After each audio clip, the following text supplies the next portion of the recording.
Hello everyone, welcome to another Vox Machina video. In this video I want to talk about my thoughts on Season 2. Fair warning, this is going to be very unscripted. I'm just going to basically go off on a small little tangent, talk about Season 2, and get the video out there because the last video I put up for my Grimgar series kind of took forever to get up, so I'm trying to use this video as a way to actually get back on schedule. Also, sorry if I sound weird. I might be coming down with something, so let's hope I don't get sick. Don't forget to hit the like button, share, let me know in the comments what you guys thought about Season 2 of Vox Machina, and let's begin. The one thing I have to say and point out really quickly is my fears for Vox Machina going into the first 3 episodes. I thought there was way too many subplots being juggled at once for them to be able to touch on everything properly. I was kind of wrong on that for the most part. They do manage to juggle and balance these characters very, very well throughout the entire season. Each individual character gets their own subplot and their own time to shine in this season, and characters that got time to shine last season still had parts to do in this season. Like, for example, Percy was basically the closest thing to a protagonist we had in the first season, and in this season,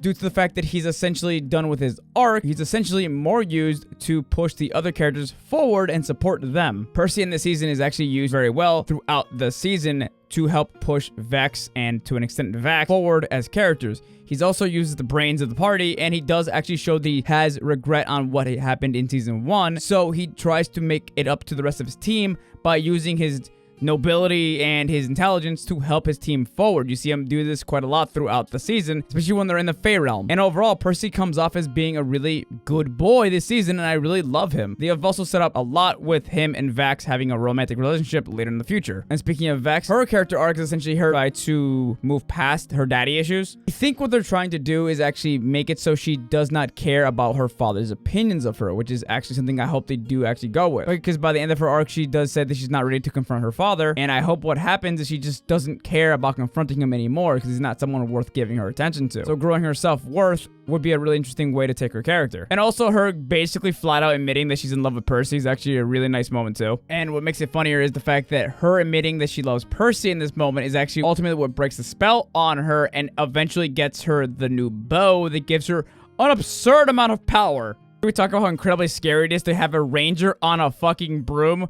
They can shoot multiple forms of arrows of all different magic varieties.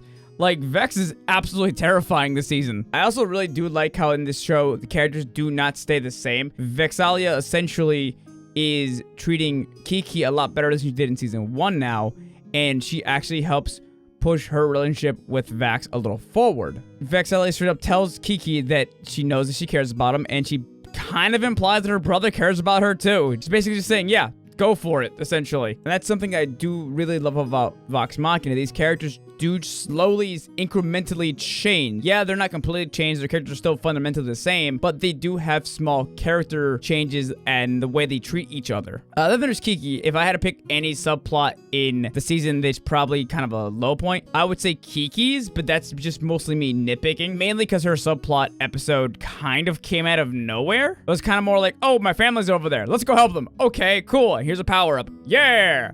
And, like, I like the episode. I'm going on. The episode was great. But it's just the way that it was implemented through the season was just kind of out of nowhere. But other than that, I think the episode was great. And the fact that Kiki gets this, like, giant avatar fire mode now is freaking cool as fuck. I do know that they've talked about her trials in the past, and they have foreshadowed those. It's just the way it just came out of nowhere felt weird to me. I know they're also going to be giving her more of these trials in ways to power up in the future, so that should be also interesting. Pike this season actually is in a very similar spot as Percy. Percy and Pike are essentially both already done with their main character arcs, and Pike is essentially there to supplement and support Grog in his development. She's also technically there to support Scotland, but the stuff with her and Grog is super duper interesting. They were together when they were young, and they grew up to be best friends. She comes off having a, like, older sister kind of feel to her when it comes to dealing with Grog, while also being a romantic interest to Scotland in a way. Well, I say in a way, it's definitely there for both sides, but essentially she's there to kind of motivate him to be a better person. Grog's subplot this season is basically him trying to figure out what makes him strong and where his strength comes from. We basically see early on that he doesn't actually know where his strength comes from, he doesn't really understand what motivates him and gives him strength, to the point where he actually goes as far as using a cursed sword that it does damage to people around him because it's so thirsty for blood. This causes him to start going more berserk to the point where he can't really control himself. The sword is a really good metaphor for a lot of different stuff, honestly. Primarily, the story uses it as a metaphor for false strength, however. and just a simple general misunderstanding of what strength actually is. The sword takes the strength from others and feeds it to him and making him physically stronger, but loses his own mental strength. In this regard, he gains strength from others the same way he would at the end of his arc, but in this way, it's strength through violence. Where at the end of his arc, he gains strength through his friends and his connections with people. And that's what makes this arc so well executed. While it's full of a lot of different tropes, especially anime tropes, honestly, and feels very Kingdom Heartsy, it's still executed a lot better than in most forms of media. And I'm very, very willing to go into more detail about this arc and what makes it better than versions of this trope in other forms of media. Just let me know in the comments. But the way the show goes about it is extremely well done. Still very trope heavy and honestly super predictable and obvious, but it still was done so well that it almost brought a tear to my eye. Very, very, very close. Also, Scanlan playing that super hard rock music while they were fighting the herd was awesome. Vex kind of takes over with Percy's edgelordiness from season 1 and gets his own Crow Daddy outfit and basically becomes the edgelord of the season. And honestly, I don't really like the whole edgelord tropes a lot of the times where they're just really cool and dark and edgy, but it's like, I get it. It's cool for everyone. I know people are gonna love it. I enjoy it a lot of the time. His power up with his super insane speed is really cool. I just laugh every time there's like just a scene of him being very edgelordy. I laughed at the same stuff from season 1 with Percy, but it's just with Vax, it's just funnier. I don't know why. He gets black angel wings. Like, come on. But he ends up having a whole arc where he has to accept death as what it is. He accepts destiny, accepts that he can't change everything around him, no matter how hard he tries. Sometimes things just play out the way they have to play out, and you can't really change them. Which, unfortunately, I think foreshadows his death, possibly in the next couple seasons. I don't know. I haven't watched the campaign. I'm just assuming that's what's probably gonna happen. I'm still not sure how I feel about his personality shift kind of throughout the season. It's kind of, again, edgelordy. He's kind of brooding. He's not really talking and very charismatic as he usually is. But you know, it's probably because of the fact that he keeps seeing death everywhere, so I'll let it slide. Also, another bit of foreshadowing, I don't know if anybody noticed, but every time people are eating or drinking, which is mostly drinking in Vox Machina, but whenever anybody's doing so, Vax is the only one that is not doing so, which makes me think he's probably not eating or drinking, and I think that it's letting us know that Vax might be already dead. I could be wrong, but it just feels like that.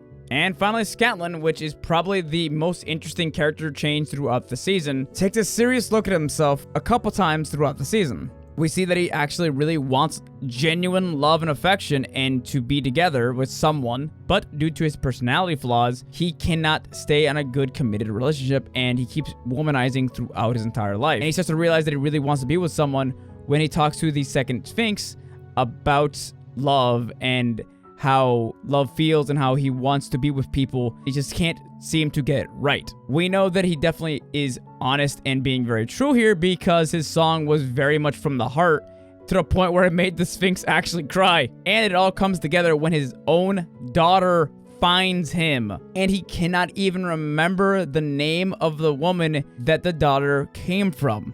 What? Scanlan has womanized so much that he doesn't even know who the fuck she came from. That's insane. And this makes Scanlan rethink his entire personality and his life and think that he wants to be honestly better. One for his daughter and one for maybe eventually finding true actual love. He wants to feel like he actually deserves it, essentially. Being a better father and maybe also having someone that he can call his own. And this all comes together when he decides to not run away from a dragon killing his friends. And then he proceeds to kill the dragon, which this entire final fight, by the way, is so plot armor heavy. This dragon has been one-shotting people with his acid breath the entire show, and he can't land a single drop of acid on any of them while Pike has no healing. That shit made me laugh while I was watching this final fight. And it's probably one of the biggest negatives I have to the season. It's not that bad, but it's just really, really funny. Yeah, sometimes other characters will save each other, which is not really that plot armor heavy, but when you realize that the dragon could just breathe acid everywhere, it makes it a little funnier when he doesn't do it. And the fact that the dragon didn't immediately shoot acid at Scanlan when he had the sword right there makes it even worse. Some quick last thoughts. I'm happy they used more Bear this season. I love Bear. Keep Bear in. I love you, Trinket. You're so cute. This season had a lot more world building in season 1, and we got to see stuff like the Feywilds, which was insane. I love the Feywilds from D&D. We got to see the half giants and their culture. We got to see Kitty Lift's family and their culture, which is really interesting as well. And funny enough, for those of you who don't know what's going on with the D&D stuff, currently, it's about over now, but originally, Wizards of the Coast was pushing a lot of things they shouldn't be pushing, if you know, you know. And Vox Machina has been kind of changing labels in their show subtly for a little while now. Vox Machina as a show has been going on longer than what's been going on with the Wizards of the Coast, but they have been changing certain things like calling Grog's race half-giants instead of Goliaths. They've been doing small little changes throughout the show to kind of push them away from the D&D label so they can start making their own stuff, which is interesting. And we also see a few other races that are just flat out unnamed, like tieflings. And if you know anything about Critical Role, you know they're probably eventually going to come out with their own game, which makes me actually really interested. But anyway, that's my video on Vox Machina Season 2. I'm going to go take a nap now. Tell me what you guys thought about it in the comments down below, and I'll see you guys next Monday for another video. Goodbye, and have a nice day.